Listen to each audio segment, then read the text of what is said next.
So what we need here is, before we start adding, subtracting, multiplying, dividing with integers, a lot of students don't understand what integers are. There's a few key points I really need to make sure that you understand, okay? So first thing, do we even know what an integer is? So in order to talk about that, I actually have to back up to a different set of numbers. The first set of numbers that we have to talk about are known as the natural or counting numbers. Obviously, we've been using numbers for a really long time in our life. You know, sometime around the time you were about 2 or 3 years old, someone probably set some blocks in front of you or some stuffed animals and asked you to start counting them. And of course, if you were to start counting, you would start with the number 1 and you would go on from there. 1, 2, 3, the numbers that we know about. And you got to think about this, like, when does this list stop? 1, 2, 3, when are we not able to count anymore? Well, as you know, that list goes on and on forever. We could count for forever. The only thing stopping us is the time or the desire. And so those are known as your natural or counting numbers. Now, these are very useful when you're little, but at some point you realize that there's got to be a way to say that I have no thing. I have nothing to count, or I have no blocks, or I have no ball. And so we need a number for that. And so the day we got the number 0, that when you add 0 to the set of natural numbers, we call that the whole numbers. So it's the same exact set, but now it has 0 in it. So 0, 1, 2, 3, going on and on forever. So those are the whole numbers. Now, this is pretty much what you deal with in your elementary math days. And it's not until we get to integers that we start seeing this new idea. And this new idea is opposites of numbers. So integers are defined as the set of whole numbers. So those numbers we just wrote above, 0, 1, 2, 3. But it's the set of whole numbers and their opposites. And I promise you, I'm not just going to talk and talk and talk at you. I really, really have an application of this that you need to understand. So integers are the set of whole numbers and their opposites. Now, I really should have been putting all these numbers in set notation. In math, when we want to say a set, that's like up there, the natural counting numbers is the set of all numbers, 1, 2, 3, the set of whole numbers. So I'm going to do that here. I'm going to do a set. Now let's think about these. Whole numbers go on and on forever, getting greater and greater and greater, like we talked about before. But the opposites of those, if I say, well, what is the opposite of 1? Well, of course, the opposite of 1 is -1. I just hesitated because I'm like, well, why didn't I say opposite of 0? And of course I didn't say opposite of 0 because there is no opposite of 0. But there's an opposite of 1, it's -1. There's an opposite of 2, it's -2. And an opposite of 3 is -3, and so on and so forth. And if you think about it, negative numbers go on forever and ever, getting smaller and smaller. When I asked you in words, what is the opposite? I have never yet had a student, when I asked what is the opposite of 1, not be able to tell me what the opposite of 1 is. Exactly. If the opposite of 1 is -1. And so this idea is, if the opposite of 1 is -1, that means I can read a negative sign as the opposite. So yes, I can read this number that I see here as -1, but I can also read it as the opposite of 1. And this is actually a crucial concept that's going to come up a lot. Anytime you see a free floating negative sign that doesn't make sense to you and that screws you up in a math problem, try replacing the negative sign with the word opposite in your head. Like, say it out loud. Oh, the opposite. And that'll make it make a lot more sense. Let me show you what I mean. Let's get out some typical problems here. So for example, you might see something that looks like this. If you see a problem like this, a lot of students are going, am I supposed to multiply? What am I supposed to do? That is one way to think of it, but the parentheses, all they're doing is setting apart the negative from the 8. The easiest way to think of this is just, what is the opposite of 8? Of course, what is the opposite of 8? Brilliant. And so that is where it comes up when we start talking about the opposite of an opposite. And I really want to bring this up because this is almost always on the first 5 problems of the GED, the ones where you don't get a calculator. And students panic at the sight of a negative, and they'll often do things that end up with 2 negatives in a row. So you might see this as a part of a problem. And students lose their minds. They're not sure what to do. Now, you've probably figured out by now what to do, but I just want to show you how it flows out of this, because I'm looking at the opposite of -8. Well, of course, if I take an opposite twice, I end up right back at the same place where I started. The opposite of an opposite exactly takes me right back to +8.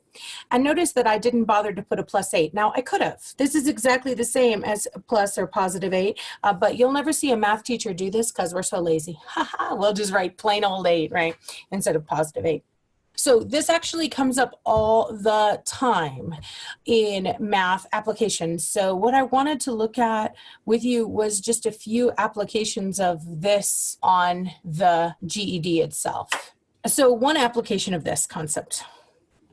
If you've been doing any addition and subtraction problems with negative numbers, you found out that sometimes this weird thing happens where you have like minus a negative number, and students just do not know what to do. But again, if you just read that sign like opposite, it won't stress you out. When I look at this right here, I totally read this phrase as the opposite of minusing 5 or the opposite of -5. And of course, we know that the opposite of that is +5. And so I've just replaced that whole pesky statement that I didn't like with a +5, dropped my 7 down, and now the math is super easy to do. I'm looking to see if you've got a question. I love this. The question I have here, if anyone can't see the chat window, is I thought parentheses meant multiply. I actually, if you were in my GED class, I would scold your old teachers for teaching you that parentheses mean multiply. It's not that they never do. It's that parentheses are a really versatile thing in mathematics. We use them for different things. So sometimes we'll use parentheses for grouping. We hear about them in the order of operations a lot. Sometimes we'll use them to separate two numbers that are multiplying. And what we're usually using parentheses for is to kind of separate things that we need visually separated so we can make sense of them. Let me show you what I mean. Now, by the way, I have seen teachers who also teach this when you're looking at this right here as an act of multiplication. And so if you ever have a teacher teach you that way, they're not wrong. Oftentimes lots of different ways to visualize different math. So I don't want you to panic. Some teachers will come in here and say, oh, there's really an imaginary 1 here, and they'll multiply it through. And that does work as well, okay? If you've never heard that, just ignore that I ever said it. But I just want to show you real quick with the parentheses, because that's such a good question. I'm going to give you 3 problems with parentheses, only one of which has multiplication. So only one of these is using parentheses to mean multiply, like explicitly. Only one of these problems has 2 numbers multiplying. Exactly, yes, the first one. It's the 5 times 3. And the reason why this one is multiplication and the others aren't is the proximity issue. Multiplication isn't really about the parentheses. I know that a lot of times that we have parentheses there, but it's really about proximity. So proximity is a word that means closeness. See how the 5 is all shoved up against the 3 like that with nothing in between them except a parentheses? Because they're all tight like that, we don't see a symbol between them. They're multiplying. I mean, it's like I'm saying, oh, I have 5 3s. In fact, mathematicians are so lazy that when it's not 2 numbers, like if it was a number and a letter, like 5 and A that I wanted to multiply, I would just shove it together like that. I wouldn't even put a symbol there. 5 times A. When we just want to say multiplication, we just put things really close with nothing in between them. We know they're multiplying. It's about proximity. So you might say, well, why don't we just write this? Why don't we just write 5 times 3 like this? Well, you can see the second I do why we don't. And it's just because of a weakness in our numbering system. If I wrote 5 times 3 like that, it wouldn't be 15, it'd be 53. Now, and that's because of just the way our numbering system works, our digit system. And so because of that, we'll just go, okay, well, I'll just put little parentheses between them so you can tell a 5 from a 3 and not mistake it for 53. So again, the multiplication is not really about the parentheses, it's more about the proximity. And you can see that anytime we want to set something apart, we'll use parentheses. That's what they're really for. So in this particular multiplication case, I was trying to set apart a 5 and a 3. In this next problem, I use parentheses to set apart a grouping. Some work that I would like you to complete first. I've taken a mathematical operation, I've enclosed it in parentheses to give you a sense of priority, to tell you what to do first. Does that make sense? Well, the good news is the lesson that I'm teaching at 4:30 today is on order of operations, which I will go into that very concept in more detail. For now, I'm going to just leave that right there. I like it though. You're like, kinda. So now the next one, again, I'm using parentheses, but here I'm using parentheses to just set apart the minus and the negative sign because it's just a little visually confusing. But I have to tell you that that's only there for visual reasons. It doesn't have to be there. I could just as easily write this, 3 minus negative 3. Those parentheses are, like I said, only there to make things less visually confusing. They're not even necessary. This is a subtraction problem at the moment. So good question about parentheses. Okay, let's get back to our integers topic. There's something cool that happens the day you get integers. Basically, when we get integers, when we get negative numbers popping up, we need a new operation. We know that there are certain times in life where negative numbers don't make sense. And let me show you what I mean. If I use the word operation, do you even know what I'm talking about? Interesting. A sum involves an operation, the operation of addition. But there's lots of operations in math class. There's adding and subtracting. Basically, yeah, what we're doing with numbers are the operations. Multiplying, dividing, raising to powers, and rooting are a bunch of different operations, probably the first 6 most students learn. But the day we get integers, we need a new operation, and that operation is called absolute value. Now, I'll tell you what the definition of absolute value is, but I'm going to tell you, bear with me because it's actually a really, really simple operation. So absolute value is defined as a number's distance from 0 on the number line. Of all the things that you've seen in your math so far, this is one of the GED favorites. They love absolute value application problems. They're almost always on the first 5 problems of the GED where you don't get a calculator. So you really got to understand this. Of course, now, there was no reason for absolute value back in the time before negative numbers, because it's really silly to talk about the absolute value of 5. How far is 5 from 0 on a number line? What a silly question. We call him 5 because he's only 5 away from 0. I mean, that's why the name is 5. But the second we get to negative numbers, it suddenly makes sense. This operation actually does something. It gets a little more exciting. Because if I want to talk about how far is negative 5 from 0 on a number line, see that language I'm using, that how far? It's a measure of distance. And distance cannot be negative. Can I say that again? Distance cannot be negative. Of course it can't be negative. I mean, I want you to imagine that I asked you, how far did you walk to the store? And you tell me I walked negative 5 miles. Now, I don't care if you walked north or south or east or west. You did not walk negative 5 miles. You got in your 5 miles. Are you like gaining calories if you walk negative miles? It just doesn't even make sense, even if you walk backwards. And so distance is always positive. But I just want to show you how that's going to look on the GED. Let's get to the simplest example first. So very, very frequently, they will have that number line, like I said, in the first 5 problems. They'll have these problems that have a number line, let's say 4, negative 4, and then it'll have some points labeled. And then the question will ask something like, how far is the point from 0 on the number line? Notice that they don't use the word absolute value, but we know the definition of absolute value. So whether it looks like it or not, this is an absolute value problem because they asked me this wording here, how far, the distance. So you tell me, how far is point A from 0 on this number line? So Bianca says point A is 4 away. I absolutely agree. Now point B is over here, but here's the big issue. Remember that distance has to be positive. Even though point B is at -1, it's not -1 away from 0 because distance is always positive. Point B is actually 1 away from 0. And this is a really, really common misconception of students. I'm not asking you what is the name of the point. The point is -1. So that's the idea with absolute value. It takes away negativity, and that's it. That's all that operation does. It just takes away negativity because sometimes in life things aren't negative, like in the case of distance. So then when we look at point C, you absolutely saw that point C was 2 away from 0, but then you just tell me how far away from 0 is point D. Absolutely, there we go. And so this is why they love to put this in the first 5 questions of the GED because our instinct will be just to name the point, make it negative, and we'll get it wrong because they didn't ask us to name the point. They asked us just how far away is it? Absolute value. So very cool. Now, they'll make this problem even trickier. So let's look at an even trickier example of this problem. Again, I'm doing another GED example. I've spent a whole lot of time teaching GED, and I know they love these tricks. Oh my gosh. So here's another trick of theirs. Again, we'll have a number line.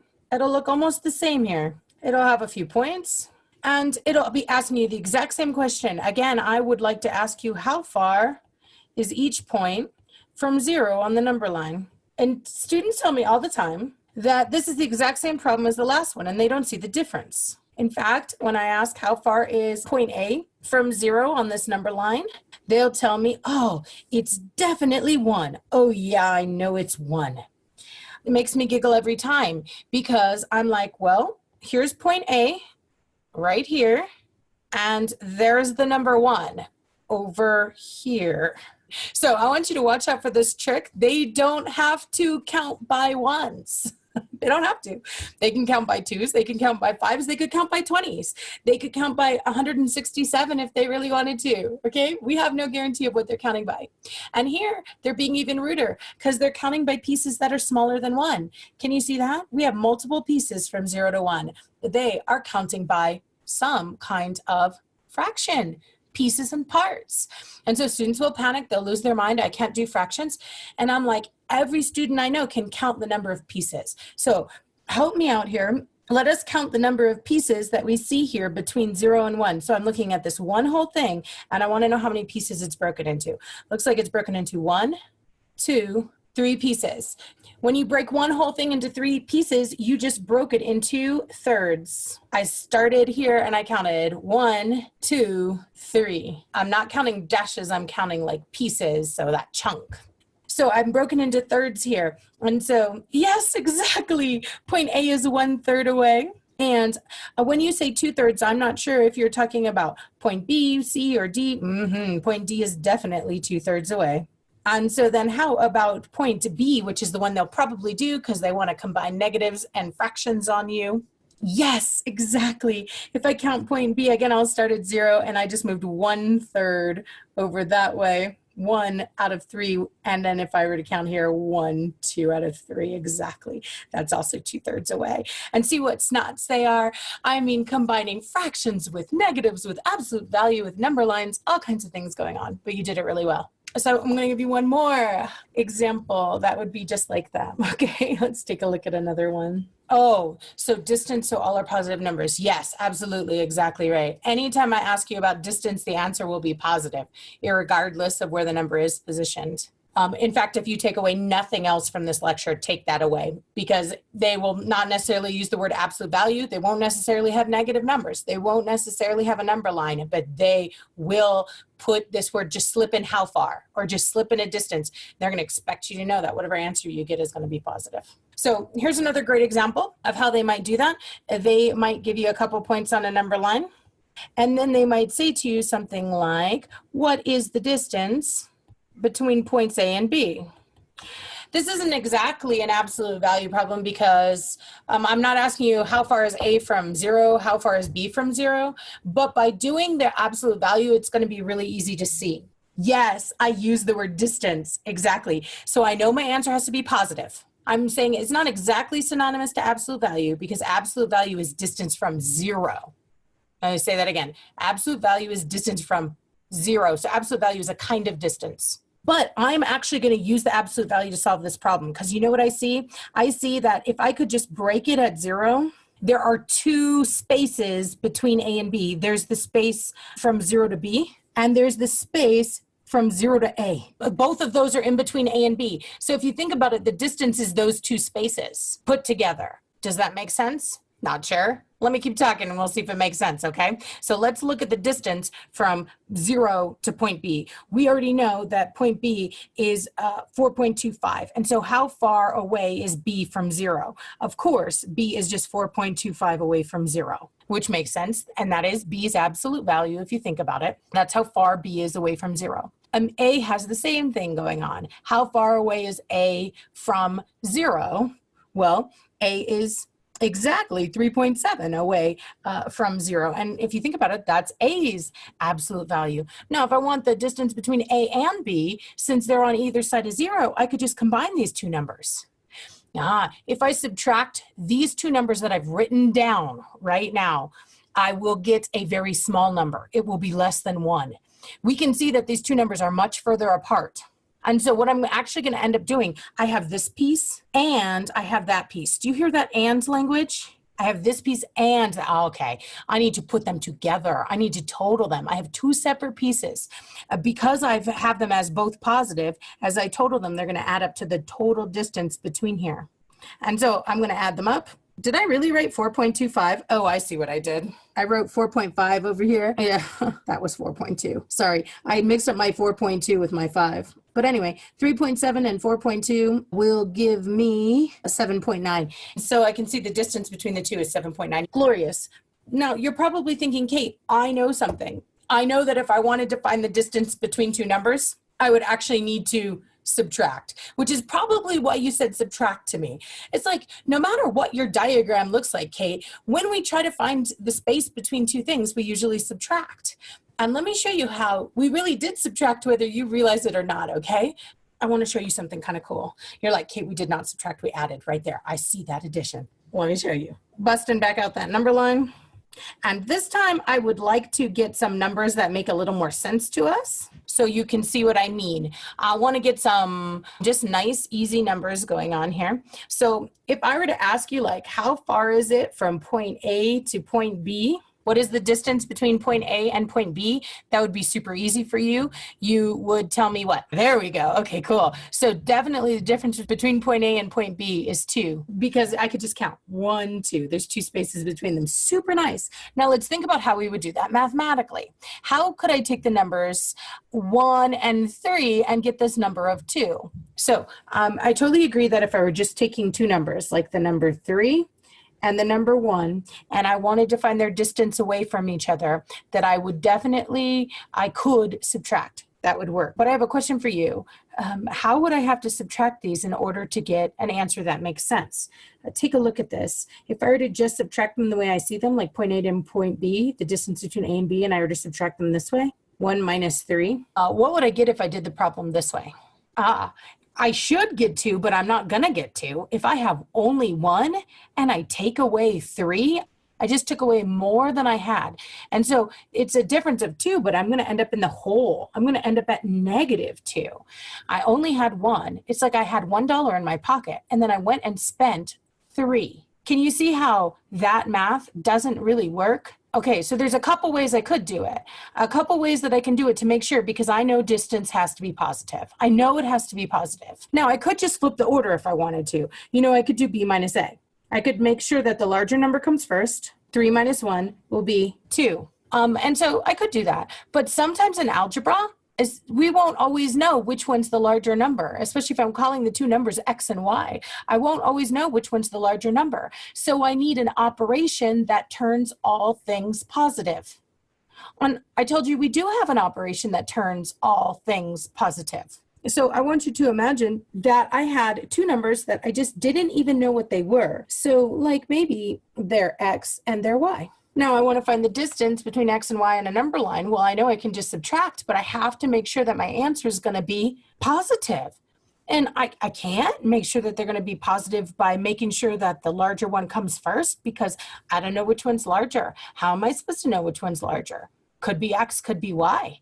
And so that is why we need that operation of absolute value. And so what I could do is I could just take the absolute value of this entire expression, and that would make sure that whatever answer I got, whether I got a negative or a positive number, in the end, I would just say, oh, it's just positive. It's just 2 apart, or it's 20 apart, or in this case, it's just X minus Y apart. So I know that this is kind of tricky because you're going, oh my gosh, algebra? But don't worry, I'm not trying to throw the algebra at you. You don't need to memorize this. What I need you to realize is that one foolproof way to find distance, you can subtract those two numbers. And again, this is to find distance between 2 points on a number line. But then of whatever answer you get, you would have to take the absolute value to make sure that your answer would be positive, because we said distance is always positive. And so I'll show you this example that's pretty typical GED.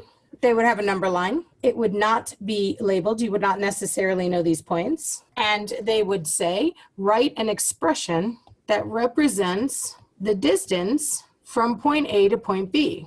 And again, we're on a number line. And then if they gave you this, again, it would be on the first 5 problems of the GED where you don't have a calculator, but who cares if you don't have a calculator? There's no numbers to deal with. I mean, what would I even do with a calculator here? But the good news is this would be a multiple choice problem.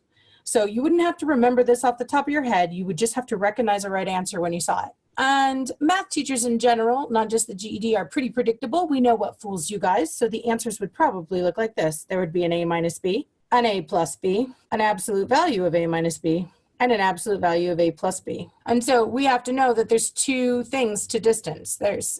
Yes, exactly. There's 2 parts to distance. You can just subtract the 2 numbers the way they stand, subtract the 2 numbers the way they stand, and take the absolute value. So you're absolutely right. We would subtract the 2 numbers, and then once we were done subtracting, we would just make sure our answer was positive, because distance is always positive. I'm glad this one makes sense to you, because this is about as tricky as it gets on the GED. This is as hard as you're going to see this absolute value get. No numbers. We got letters going on. So then I now want to show you how that original problem I did actually turns out to be exactly this. Because remember that one problem where you were saying, I would subtract, and I said, well, I added, and you said, shouldn't we subtract? Let's take a look to show you how your way and my way could both work here. So I don't remember exactly what the points were, but I had like negative 3.8 and maybe positive 4.5. It was something like that. And I wanted you to find the distance between these 2 points. And we actually did it in a different way last time. Exactly, because we didn't find the distance between the 2 points. Instead, what did we do? We found the distance from here to here, just that piece. And then we found the distance from here to here. We found 2 different distances. And then, because I could see visually that those 2 distances are being put together, I just added them up. So that was one way to visualize this. And if I were to do this, 8 plus 5 is 13, carry the 1, I'd get 8.3. This is definitely a different problem. I didn't have to carry last time. But anyway, it was something like this. So that was one way to do this. I took the 2 different distances and put them together. Does that make sense? Cool. Now let's look at it. You say, Kate, you told me that I can always find the difference between 2 numbers by subtracting and taking the absolute value. So I'm going to show you that I could have done it the other way as well. I could have taken these 2 numbers. Now, what are these 2 numbers? The first number that I see is negative 3.8. The second number that I see is 4.5. Now, we said if we were going to just go straight to finding the distance between these 2, we would have to minus. So I'd get negative 3.8 minus 4.5. But then we said after we minus the 2 numbers, that whatever answer we got, we would have to make positive. Now, how a mathematician expresses that they're going to make an answer positive is they take the entire problem and they enclose it in absolute value signs. Are you cool with this expression right now? I'm saying I'm going to subtract these 2 numbers, and then I'm going to make my answer positive. Make sense? I'm worried because I'm not hearing from you. Yeah. So you don't have to do the math yet, so don't stress on that. But can you see that I subtracted the 2 numbers? Can you see the subtract sign yet? So I just wrote the first number exactly the way I saw it with the minus sign. And I subtracted the second number exactly the way I saw it. Now, all I'm saying when I add the absolute value bar signs is I'm just promising to everyone that no matter what answer I get, I'll turn it into a positive because it's a distance problem. So that's all I'm saying, but I'm saying it in mathematical talk instead of saying it in words. That's a struggle to students when I say it in symbols. But are you cool with what I'm saying mathematically now? I'm not done yet. Don't do the answer yet. You're getting yourself in trouble. Are you okay with my writing? Okay, great. Okay, now let's actually do the work. So your mistake is that you don't know how to subtract with negative numbers. So that's what's throwing you. If I were doing this number line example, I might not have a calculator. So how could I deal with something like this? Now, I already tell you that if I didn't have a calculator, I think that's the easier way. I did it a different way and I'm going to get the same answer over here, okay? But I just want to prove to you that this is the same math. It really does work. So let's take a look here. The deal with negative 3.8 is that you're already in debt. It's like you're in debt $3.80. I know, especially if you're an adult girl, you have bounced your account before. Those fees come down, something happens, and you end up in the hole. I was a single mom for 14 years. I have been negative in my account. Yeah, so you hear me. So I want you to imagine that your account was already in the negative, $3.80, and then another charge happened, a $4.50 charge. Think about the way life works. You're already in the hole. You go negative some more. What happens? You're really, really in the hole now. Now you're in big trouble. Exactly. If I'm already negative and I go more negative, it adds up, doesn't it? I would, in fact, be in the hole a whole lot of money. 8.3. That's what would happen when I subtracted those two numbers. I just went in the same direction twice, so it added up. I was already negative and I went more negative. Now, but I promised you up here, I promised you that after I subtracted, I would take the absolute value. So I still need to take the absolute value of this number because I wasn't really doing money. I was really doing distance. And you and I know that distance is always positive.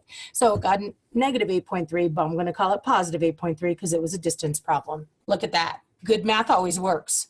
Now, I have to say, I think the right is more confusing, where I just subtract the two numbers on the number line and I find the absolute value. It's more confusing for most students.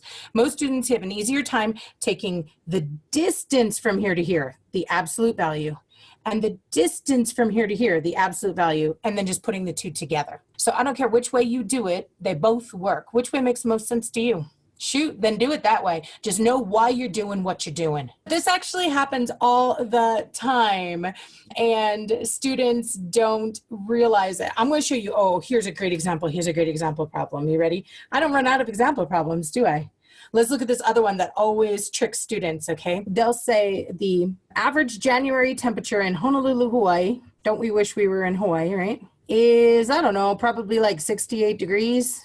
So lucky, okay? And then they'll tell you like the average January temperature in Fairbanks, Alaska is, I don't know, something nice and nasty. Let's pretend like it's negative 25 degrees. Gross. And then they'll ask you to find the difference between the two average temperatures. Now I have to tell you, most students do it wrong. So I'm going to grab my wrong color. Let's grab our red pen. We're all scarred from red pens, right? Okay, so most students go, oh, it's a difference problem. Difference. I've got to subtract. That's not the wrong part. That's actually true. You could subtract. It's perfectly legit. Okay. But then what they do is they go, okay, 68 minus 25. And then they subtract and they tell me 43 degrees. And I'm like, you're a liar. There is not only 43 degrees between Hawaii and Alaska in January. I've lived in both those places, and I tell you, it's a whole lot more than 43 degrees that differs the two. So if you were to think about it on a thermometer, though, which is just you could. It actually doesn't matter what goes first. What matters is that you make your answer positive. But hold on one second, because I'm going to look at it, because you told me you liked the adding before, right? So I'm going to just show you how you could think of it the way you did the last one, okay? If you think about a thermometer is like a number line that goes up and down. It's got a 0 here. Positive temperatures are up here above it. Negative temperatures are below 0. Does this thermometer diagram make sense to you? Yeah, exactly. That's what a thermometer is. It's a number line just going up and down. And so if you think about it, the distance between, or the difference between 68 and 0, this piece would be 68. And the difference or distance between 0 and negative 25 would be another 25. We had a 68 difference and a 25 difference. Even though the wording says subtract, the one way you could solve this problem is add. Now, I know you're mad at me, so let me show you how it's a subtraction problem as well. 8 plus 5 is 13. 6 plus 2 is 8, so we got 83. Pretend like I'm making sense. 6 plus 2 is 8. Carry the 1 is 9. Good. Keep me on my toes. Keep me on my toes. So 93-degree difference. Now that makes more sense. Okay. There's definitely a 93-degree difference between Hawaii, where you can go to the beach, and Alaska, where you're freezing your tail off. Big difference. So how in the world could a difference problem, which we know means subtraction, also be an addition problem? Here's how. Remember I told you this student went wrong when they did 68 minus 25? You wondered if it was a question of order. It wasn't a question of order. It was the problem with their minus sign. They did not subtract. They think they subtracted because of this minus, but this number here was not a 25. It was a negative 25. So if you wanted to do 68 minus negative 25, you sure could. Now that is the difference between 68 and negative 25. Can you see that? The difference between 68 and negative 25? I'm not asking you to do the math. Don't worry about doing the math, but can you see my problem where yes, exactly. Yes, and we have come full circle. You brilliant. Bianca says it looks like what is the opposite of negative 25, and you're exactly right. That's exactly why I started with the lecture with that way. Anytime you see an extra negative sign where it looks like you have too many, you don't just drop one, you realize that the opposite of minusing or the opposite of negativity, either way you think of it, is still positivity. And those two minuses become a plus. And of course, subtracting a negative number actually turns into addition because of that wonderful opposite property. Does that make sense? Cool, yay. And then we would see, of course, we'd get the same answer because good math always works. Okay, so whether you subtract it because you're used to a difference or you draw yourself a diagram so you can see it really turns into addition in the end, you're still going to end up with the same answer as long as you don't drop any information. Okay, so you did brilliant, and we did lots of hard problems, pretty much all the hardest negative problems. And so because these are all the hardest ones, these are the ones that are usually on the GED because they know students forget them. I hope this class made sense to you today. It is such an important part of the GED to not really be able to do math with negative numbers as we think about it, like those computations, so much as to understand what they mean and represent. So don't move on from this video without practicing, you guys. Your study efforts should be at least half practice. I don't care how much it made sense when I said it. If you don't go practice it, guess what? You're not going to remember come test time. So hit up the GED Math Crash Course, my website. Go ahead and go to Unit 0, Lesson 4, and take a look at the practice activities I have for you on this subject. As always, if you have any questions about this, first place to hit up is my Facebook group. Okay, we have a Light and Salt Learning GED Facebook group, and that's where you get your questions answered the fastest. But of course, you can also drop your questions in the comments. You could shoot me an email, and I will get to those probably eventually. Go to the Facebook group, you guys. Anyway, happy learning.